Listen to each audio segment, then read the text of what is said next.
Okay. Thank you. I-ready ko lang to. Tapos,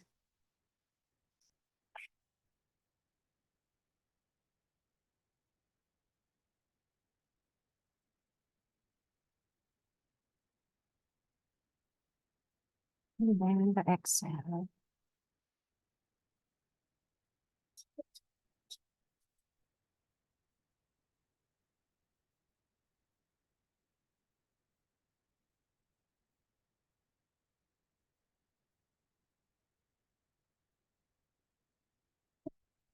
Okay, so good morning. Let me pull up the slides and go over it with you.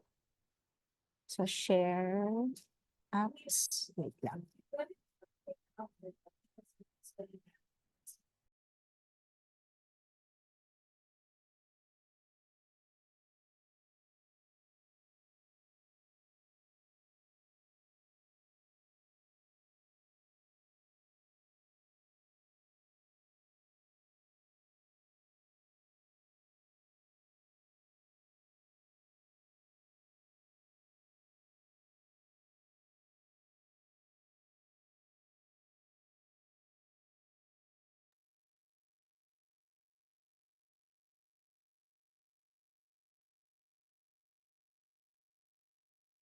Please share.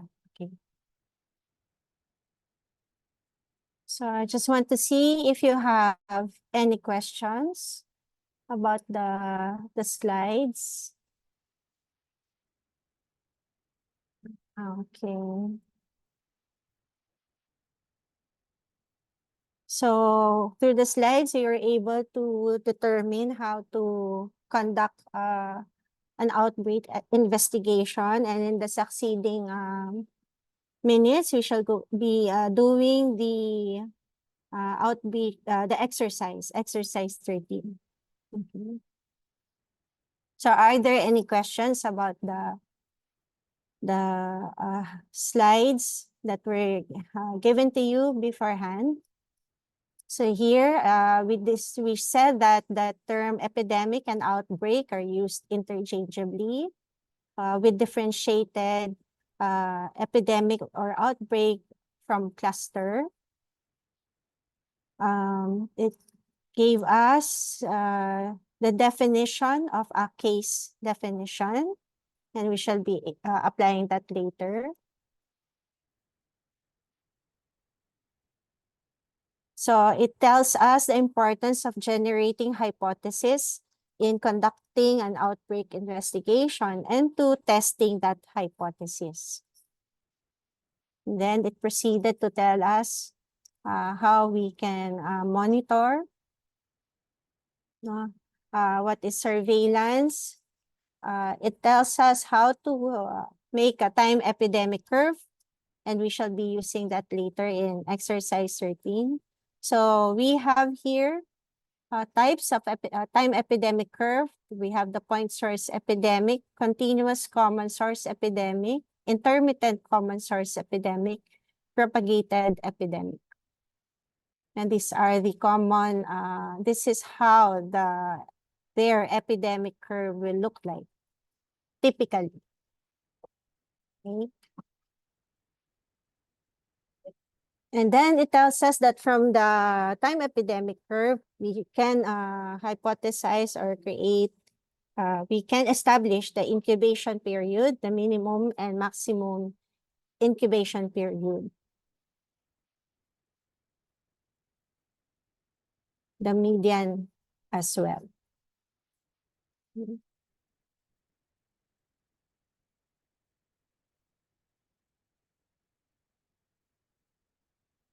So it also provides us the formula for attack rate and the relative risk as measures of an outbreak investigation in determining the possible cause and how we can propose preventive and control measures. So actually this table, I hope some of you have used it for answering exercise 13. Okay. And so that's it for the slides.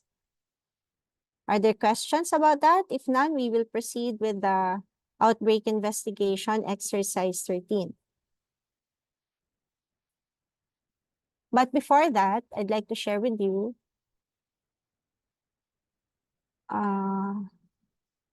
this Excel. Okay.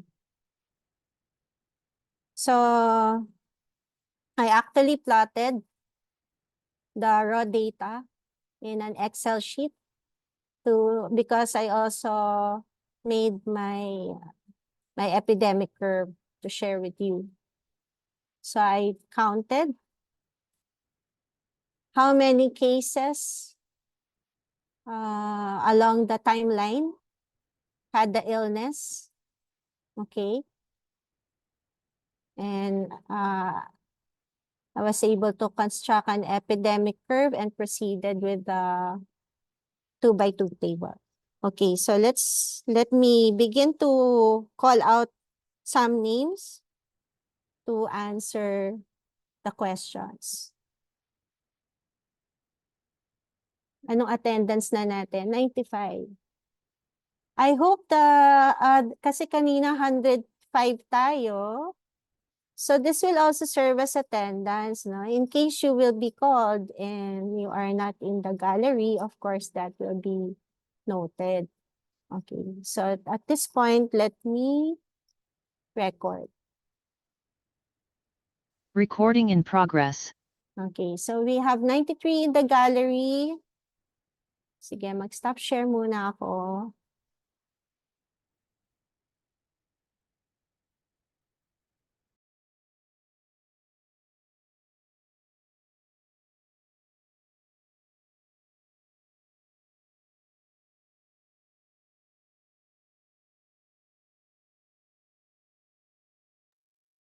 Sorry, ma'am, hindi po kayo narinig.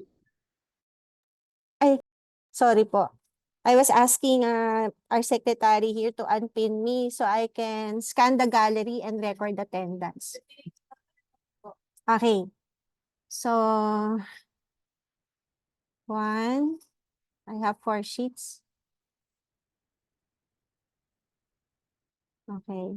There's a question. Dok, tama po ba yung compute by me? Ng mean is 24 hours or sa time. Okay, sige. Actually, there is a correction, no? Okay, share ko na. Okay. So we have here the case.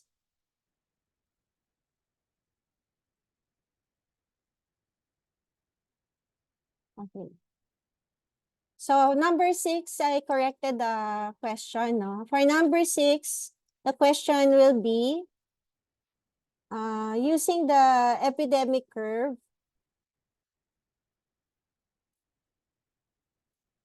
Determine the median and mode as to number of cases.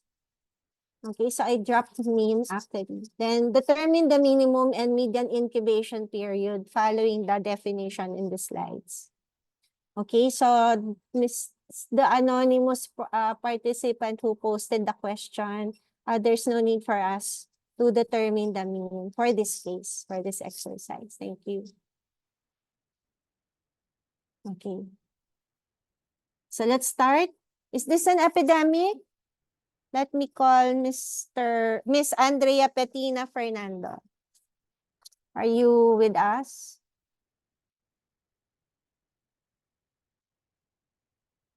Miss Fernando?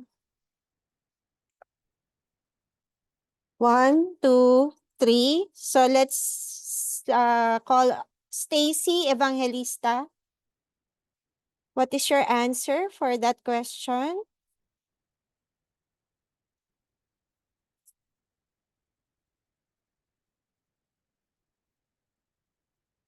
One, two, three. So no response.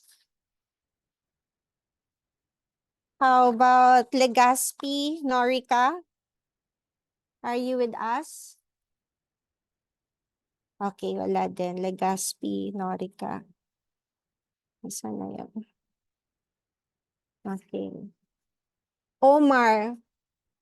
Huwaini, sorry. Juwaini or Huwaini. Juwaini, Omar Sharif, are you in the gallery?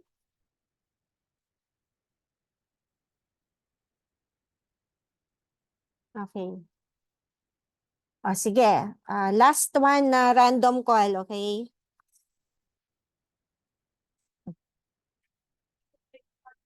Oo nga. Mendoza, Roxanne, are you in the gallery? 1, 2, 3, so wala. Okay, so now I go to volunteers. Yes, Ryle Martin Ngo. Do you have an answer for us? Ma'am, since an epidemic or outbreak is interchangeable, it can be called either. Yeah, so how do you say, how come you say that this is an epidemic? Why do you think? So are you saying this is an epidemic? Why or why not? Oh no Who no. It can be said that it can. Well, if it was called either an epidemic or an outbreak, it would be considered technically the two they're are used interchangeably. interchangeable? Okay, so is that the point you would like to raise? Yes, ma'am. Okay, thank you very much. So who would like to provide an answer if this is indeed an epidemic? So this is an epidemic. So why do you think this is an epidemic? Who would like to answer?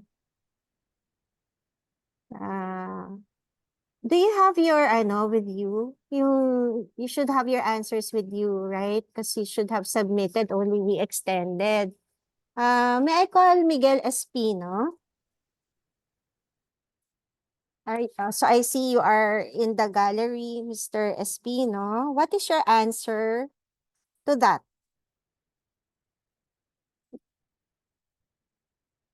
Mr. Espino, 1, 2, 3. So, mukhang wala. Who can read to me their answer to the first question?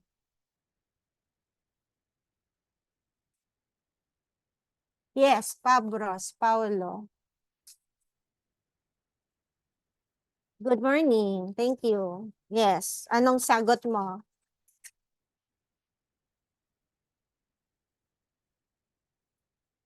Okay, sige.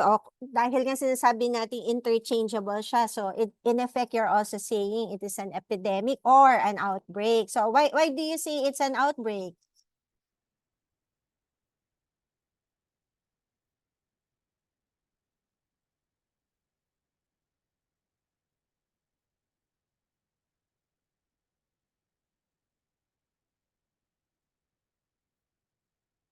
Okay. Sige, dadagdagan ko lang yung sagot ni Paolo. Okay? So, sabi natin sa slides, di ba? It's an epidemic or an outbreak when the number of cases is equal to or exceeds what is expected. So, if we go back, no, parang the initial question will be, is it expected na may magkakasakit ng ganyan ng sunod-sunod, and it seems related sa food, no? From an airplane ride. So it's not expected, and then there are a number of cases, no, as we will continue reading the details, no? So provided already that there are 40 passengers who ate breakfast. And then you learn that other people who are on the flight develop also symptoms of nausea, vomiting, abdominal pain, and diarrhea. So this is an epidemic because it's not expected na may mga magkakasakit ng ganyan. And then meron nga. And we will continue to establish. So parang ang hypothesis right now is this is an epidemic and we shall continue with our investigation. So there is a further description that the flight took 2 hours long. There are 4 available meals. Okay, so there are 4 available meals. Beef, chicken, vegan, fish. The most popular was beef. Beverages were also served, and a combination were received or taken by the passengers. Of 100 passengers, only 40 had breakfast. 60 did not. Then the estimate is that about 30 passengers developed symptoms, and these are nausea, vomiting, abdominal pain, and watery diarrhea. And all 30, no, so it is already established that all these 30 who presented with symptoms ate breakfast on the flight. None of the people who ate nothing developed symptoms. So what can be our preliminary case definition? We can base it doon sa mga clinical signs and symptoms na nag-appear. Okay, so who can read to me now their answer to number 2? They would like to volunteer. Good morning, Doc. Okay, so who's speaking? Hi. So Doc. Eugenio? Yes. Yes, okay. Sige, Hi. please read to us your answer. For the cause po, it's the Clostridium difficile, which caused them watery diarrhea, nausea, vomiting, and abdominal pain. Now, the way that they contracted this was from their 4 a.m. flight to Bangkok, Thailand, through the food on the plane, where Clostridium difficile was isolated in their stool. Now, the cases are the passengers of the flight who ate the breakfast and then got diarrhea, abdominal pain, vomiting, etc. And then the suspected case is that the passengers from Thailand who ate, ayun nga, the cause is probably the food, and then the cases are from that specific flight. Okay, thank you for your insight. So you have an hypothesis, and your hypothesis is that the causative agent is Clostridium. May I call my friend, Dr. Christian Betita? Do we have that given to them? I only have this baka I missed the page. Do I have everything, Doc Christian? So Hi, ma'am. yes, I Yes. have this, and Yes, po, then you have everything. Actually, we didn't. Wait lang, go up, up. I think this is the only given that we have. So yes, this is all that I gave. okay, okay. So So I didn't. I so didn't there's no mention the mention of causative. okay, yes, I'm just I made no verifying. mention of a causative Okay. organism. Okay, okay. Thank you, Dr. Christian. Okay. So, Mr. Eugenio, well, you have a hypothesis, but that is not one of the objectives at the moment, no? Given the information for exercise Okay, no 13. hypothesis. Okay, thank you for that. It's good naman na meron kayong parang an organism in mind, but for this case, up to the end, parang that's the next step, mga laboratory tests, no? It could be Clostridium. So we are accepting that hypothesis, okay? Who else can provide their preliminary case definition? Because we will be needing that later when we plot the data and make our epidemic curve. May I have another volunteer? Nasa baba daw ng question. Siguro nasa baba ng question? Anyway, okay, ganito na lang, okay? This is the given, okay? So let us review together what we have for exercise 13. Okay. So, andito na ako, no, nabasa ko na to. None of the people who none of the people who ate nothing developed symptoms. So, then question number 2 is develop a preliminary case definition. So, it could be that our case definition is simply anchored on the clinical presentation of nausea, vomiting, abdominal pain, and watery diarrhea. Okay, that is an acceptable case definition, and that is one that I used as I will present my answers later. What clinical or epidemiological information would you need in order to identify the etiological agent? That is the next question. Yes, please keep your questions with you. I will be calling you in a while. I just want to present the case, okay? So number 4, calculate the attack rate for those who ate breakfast and those who did not. Then next is the line listing. It tells us refer to table 1. Use the info on table 1 to answer the following questions or instructions. Number 5 is draw the epidemic curve. The original question for number 6 was changed. No? So we are straightforward. We just want the median and mode of the number of cases and then determine the minimum and median incubation period as provided in the slides. No? Calculate the frequency of each clinical symptom for cases and non-cases. So what happened here? We have data for cases and 10 of the non-cases, okay? Calculate for the relative risk of illness versus what they ate for breakfast. Do your calculations, help you determine which food is most likely responsible for this outbreak. So we shall find that out later. Then the next set of information was, you spoke. There, this is the last sentence. Okay. So it is Clostridium Doon pala sa difficile. dulo. Okay, okay. So you spoke, kasi pwede naman nga. Okay. You spoke to the manager of the commissary and found out that the food was prepared the day before your flight at 6 a.m.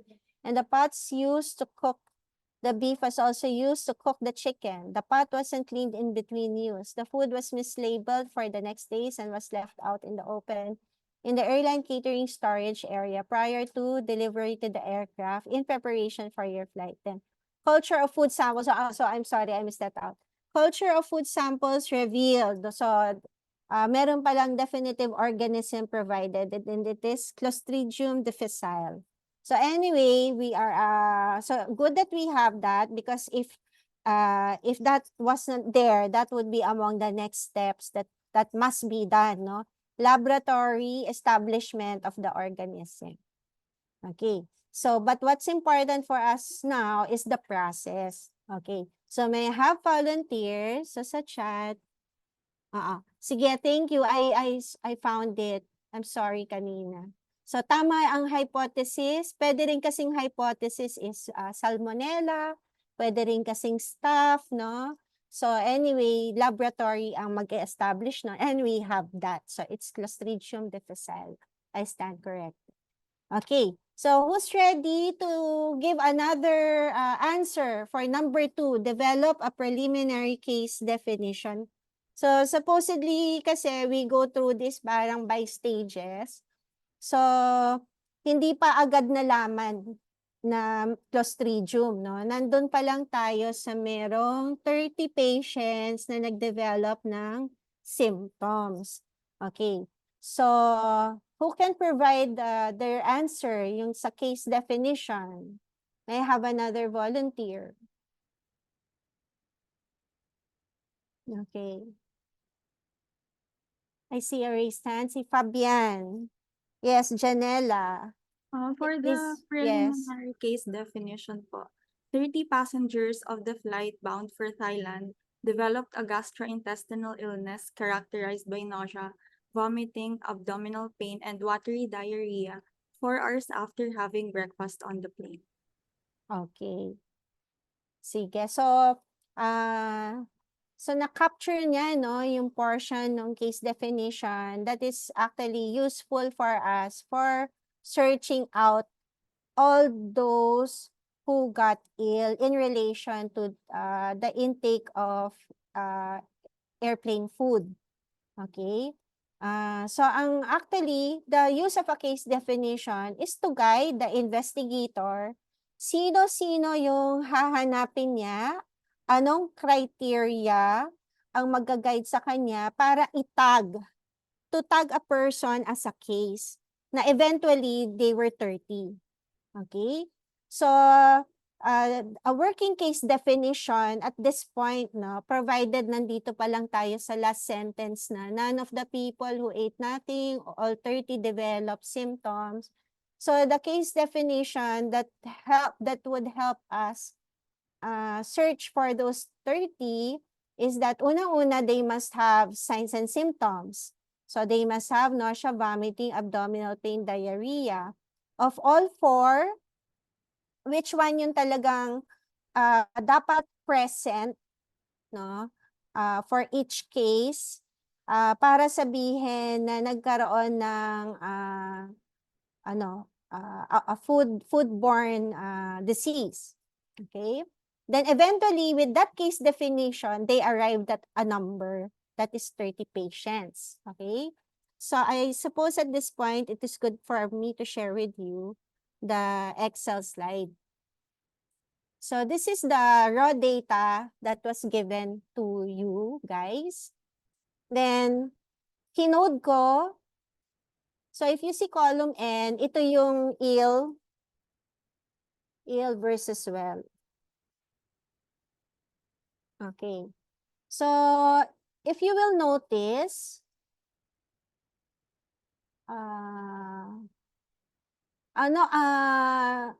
among those who are ill, no, I counted. So among those who are ill, I counted how many had diarrhea, how many had abdominal pain, nausea, vomiting, and the predominant symptom was among all the 40 is diarrhea. No? It's nausea, vomiting. Okay, 23. So all cases yan, no? For the, I mean, all those who ate, all 40 na who ate breakfast, 23 had nausea, vomiting, 20 had abdominal pain, 14 had diarrhea, and then 6 had fever. So dun sa case definition na ginamit ko, anybody na presenting with signs and symptoms of foodborne illness such as nausea, vomiting, abdominal pain, and watery diarrhea, linagay ko dun sa case definition. And if we do that, ang malilabel na ill are 30. And itong code na number 2, ito yung mga well. All yung mga well, ayan, no, wala sila ni anong simptoma. Okay? So dito rin, itong well dito, wala siyang symptoms. Dito, wala siyang symptoms at all. And then here also, wala siyang symptoms. Okay? So I reconstructed this to help me count. The next step, kasi the next question is, what epidemiological data will you need, no? Kasi alam na natin yung clinical. Yung clinical data that we need is yung signs and symptoms. So the next question is, what epidemiological data will you need? So usually, what we will need is the onset of the signs and symptoms. And then, ano yung mga possible exposures. So eventually, nalaman na it was only those who had breakfast presented with signs and symptoms. So hahanapin naman ngayon, ano ang breakfast. So nalaman din natin na only 4 types of food were served. That is beef, chicken, vegan, and fish. Okay. So from the raw data, where is that? So I counted ilan lahat yung kumain ng beef. So from the 40, 26 had beef, 6 had chicken, 5 had vegan, and then 4 had fish. Okay? So among those,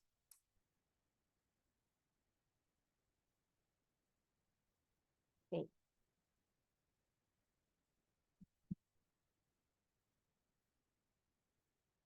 So next, sabi nga natin, we need to find out yung onset ng illness, no?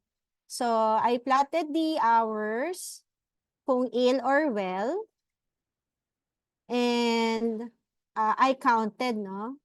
Sa 800 hours, kasi di ba, they had breakfast between 0400 to 0430 hours. Okay? But the first symptom, the first person with symptom reported the symptom at 8. Had a symptom at 800 hours. So, dalawa sila. Then, dun sa 1000 hours, dalawa din, 1100 hours, and so on. Excuse me. So, I counted how many got ill per hour. Okay? Then, I plotted that out. And I got this curve. Who generated a similar curve? May I see a show of hands? Ay, nakikita niyo ba yung ano ko? Dok, Screen hindi ko? po kita yung presentation po niya. I'm sorry. Ayan. Okay. So, kanina pa pala ako. So, anyway, first, I plotted the data on Excel. Okay? So, it's easy for me to count the totals. Okay? And you see here, para may hypothesis ako. So, I played with the numbers. So, anyway, eventually, I counted how many got ill based on the timeline. Okay. So, thank you for calling my attention. I thought you saw or seeing my Excel. Okay. So, I counted how many cases across the timeline. So, ang reference natin actually is 0400 hours. And eto. So, that is the time that the breakfast was served. So, yun yung origin or start point. And then, first report was at 0800 and so on. Okay, so across the timeline per hour, I plotted how many got ill. So, na-total naman yan ng 30. And ang na-generate ko na curve looks like this. So, the x-axis shows the timeline, while the y-axis or the vertical axis shows the number of cases. Who was able to generate a similar looking curve? Okay, good. No? So, though hindi siya typical, no? Kasi 'di ba based doon sa ano natin, parang intermittent yung lumalabas. Kaya lang kasi we know naman that there's a point source, a common point source, no? That is from breakfast. So this is a point source epidemic curve. Okay. Common point source epidemic curve.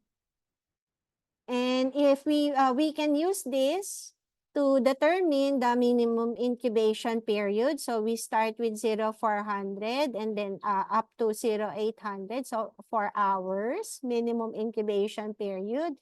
The median incubation period, it so happens that we have 2 median here. 1200 and 1700. So, kung ako, I will use the 700 kasi yun yung mas longer incubation period. Pero pwede naman igitna natin between the two. So, that will be around dito sa 1500 or 1400. So, we can say that the estimated median incubation period is around 10 hours, 11 hours. And then, the maximum incubation period, you can use itong last point, no? Itong last reported na case dun sa 2200. So anyway, this is just to teach you how you can compute for the estimated minimum, median, or maximum incubation period. Okay, so I hope you were able to appreciate that while making your epidemic curve. Okay, so ang mode naman is yung point ng most frequent case. So in this case, siya, parang pumarehas din lang. No? So yung median and mode in this curve, they're the same. Okay. Then calculate the frequency of each clinical symptom. So that was just ito. So again, if you will plot it on Excel, it's easy to arrive at the frequency. So the frequency, so itong 40 kasi na to, ito yung well and ill. So what you can do is just zero in on those who are ill, no? And then count ilan yung nag-nausea vomiting among those who are ill. And then generate another table containing only those who are well. Pero in this case kasi lahat ng well don't have any symptoms. Okay? So itong total sa baba actually is the frequency of the clinical signs and symptoms among those who are ill. So of the 30, 23 presented with nausea and vomiting, 20 presented with abdominal pain, 14 presented with diarrhea, and then 6 with fever. Although dun sa case definition, maaari nating isama din ng fever. Oo. Pero dapat kasi hindi lang fever. It's with the GIT symptoms, gastrointestinal symptoms, and then add on lang ng fever. Ang main presentation kasi talaga nila is the gastrointestinal symptoms. Okay? Kasi we'll see here, may isang nag-fever pero totally is wala rin siyang ano. Kaya lang kinount din pala siya as ill person. Okay.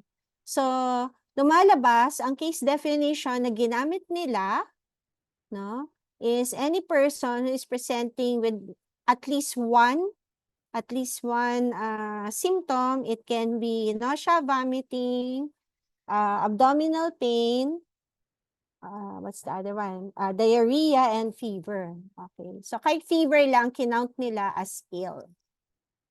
Okay. Any question about that? Okay. Thank you. So, next, nandito na tayo sa compute for the relative risk. Okay. So, I shared this with in the slides, no? So, X are the cases, Y are the non-cases or well, then totals, and then you have a formula for the attack rate, which is also for parang ano, no, a ratio.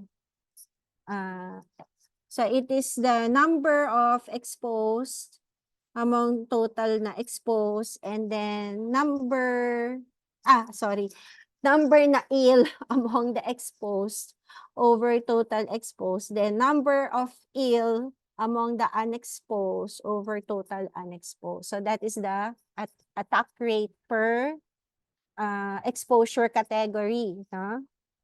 Pero kunyari yung grand attack rate or the general attack rate, then you get the number of cases, that is V1, so cases, then the overall total.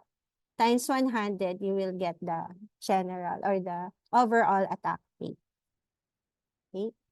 So, here I plotted out kasi yung mga nagkasakit, pag tinignan yung raw data, no? If you look at the raw data and you stare at each one of these, kung anong kinain nila, all those who were tagged as ill, either ate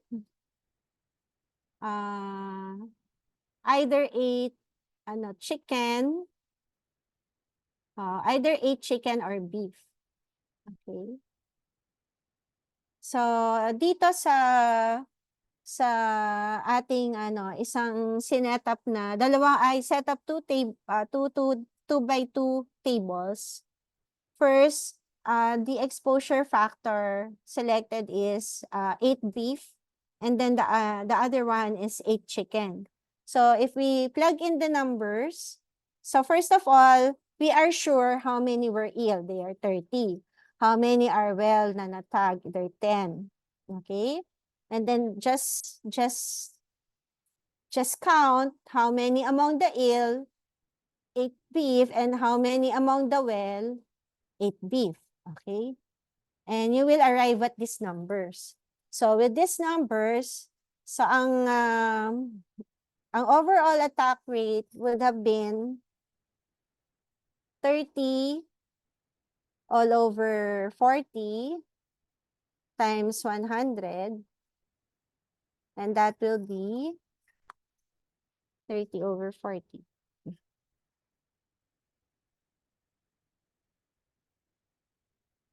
Okay.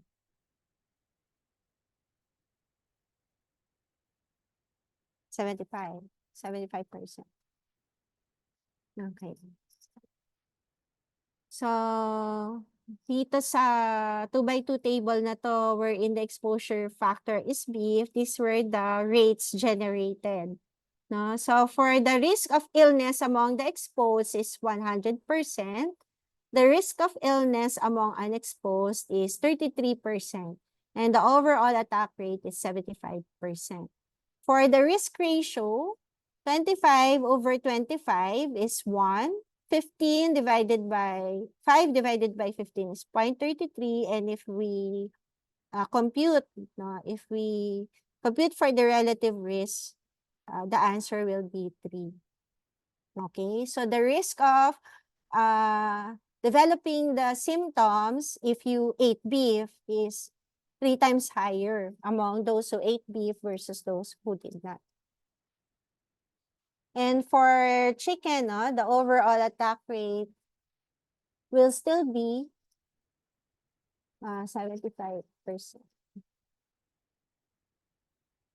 Okay, so same lang yan kasi 30 over 10 pa rin yung lalabas dyan. Okay, but for the risk of illness among who ate chicken, it is 83%. The risk of illness among those who did not eat chicken, it's 73%. So the risk ratios are as follows, and the relative risk is 1.33. So there is a 1.13 times greater risk, a higher added risk of developing signs of symptoms among those who ate chicken versus those who did not. Okay? So so nakikita natin saan mas mataas yung relative risk dito sa exposed sa beef. Okay? So, the food that is most likely responsible for the outbreak is beef. Okay? So that is now the hypothesis. And so after that, the following information is given to us. You spoke to the manager of the commissary and found out that the food was prepared the day before. So this paragraph now tells us the most likely reason that will support that relatively. So mukhang yung hypothesis natin, it's beef, is correct because they are now telling us that the food was mislabeled. Probably the beef was undercooked. The beef and chicken were used in the same pot, were cooked in the same pot. And so that is probably the reason why yung mga nagkasakit, ang exposure lang nila is either beef or chicken. Okay? And then, eventually, nagkaroon tayo ng laboratory confirmation of a particular organism, and it is Clostridium difficile. And when you study yung outbreak caused by Clostridium difficile, then that will help us also confirm if yung epidemic curve natin na na-generate, yung mga previous hypotheses natin are all aligned to a Clostridium difficile outbreak. Okay? So I think we're done with the exercise. Are there any questions? Were you able to generate the same? So the overall attack rate is 75%. Were you all able to arrive at that answer? So walang show of hands. I hope nasagot nyo na yung yung inyong exercises. Okay? Okay, sa chat box. Yes po, Doc. Salamat. Doc, for the attack rate. So, yung overall, for beef and chicken, lalabas parehas yung overall attack rate will be the same. Kasi yung dito mo sa baba, itong numbers sa baba are the same. The total number of ill and then total not ill. So, 70. But per food, mag-iiba yung mag-iiba yung attack rate doon sa exposed and then yun sa unexposed, depending on the food. Just follow the formula. So you will not be lost. I hope I answered your question. Si Mr. Marasigan and Fangonilla pala, Joanna.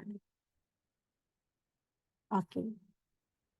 So mag-stop share na ako. Tingnan ko tong sa chat box. Yes, okay lang po print out yung graph or need po talaga handwritten.